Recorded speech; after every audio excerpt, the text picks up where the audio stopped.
미국의 건축가 중에 프랭크 라이트라는 사람이 있었습니다. 그는 도쿄 임페리얼 호텔을 건축한 사람입니다.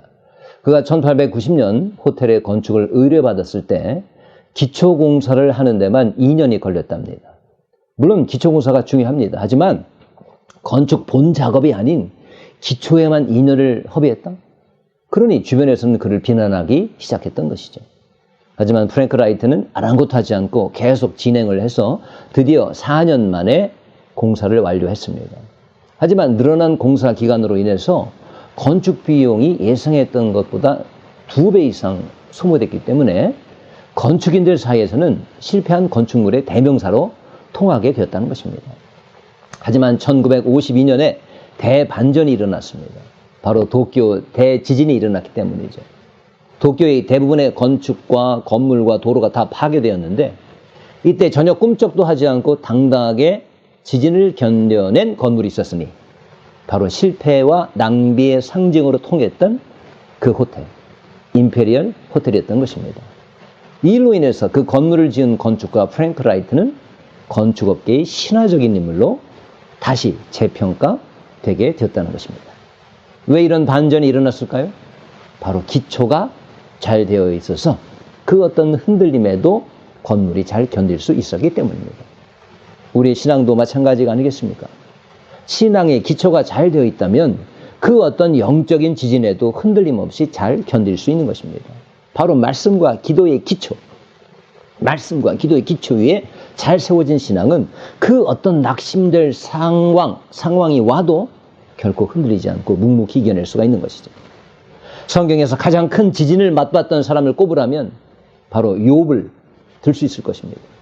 그는 온전하고 정직하며 하나님을 경외하며 악에서 떠난 자였습니다. 그런데 이런 사람에게도 시련은 옵니다. 그것도 아주 크게 시련이 옵니다. 보통 이런 경우 신앙의 기초가 잘 되어 있지 않은 사람이라면 흔들리다가 마구 요동하다가 무너지고 말 것입니다.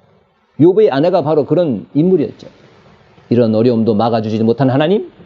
그 하나님 믿어서 뭐 하겠느냐 하면서 남편 욥을 보고 차라리 하나님을 욕하고 죽어라 라고까지 했습니다. 하지만 욥은 결코 흔들리지 않고 입술로라도 하나님을 원망하지 않았습니다. 이게 바로 신앙의 기초가 튼튼한 사람의 특징인 것이죠. 결국 이 극도의 고난도 한시적인 것 아니겠습니까? 때가 되면 극복이 되는 것입니다. 그렇게 복되게 극복하고 나니 하나님은 욥에게 이전보다 더 큰 복으로 회복시켜 주셨던 것입니다.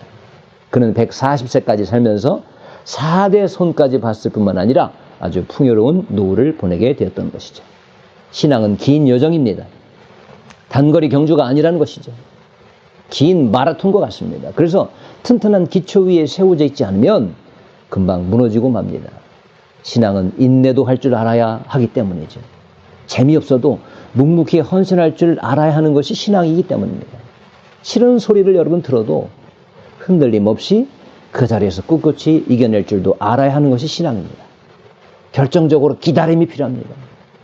그래서 신앙에 생활이라는 단어를 붙여서 신앙생활을 한다고들 표현하는 이유가 바로 여기 있는 것입니다. 신앙의 기초가 잘 세워져 있는 사람들은 결정적으로 십자가를 묵묵히 잘 지게 될 것입니다. 그저 신앙의 자기 어깨에 조금만 무거운 게 있어도 나 좀 위로해 주세요. 나 좀 위로해 주세요. 라면서 징징거리는 일은 이미 졸업해버린 것이죠. 오히려 남들을 위로하는 성숙의 경지에 다다르게 될 것입니다. 마태복음 16장에 보면 예수님은 제자들 앞에서 예수님을 따르려거든 자기 십자가를 지고 따르라 라고 말씀하십니다. 이때 아직 덜 성숙했던 베드로는 예수님더러 그런 말씀 하시라면서 아주 강하게 항변합니다. 십자가 없는 영광만을 구했던 것이죠.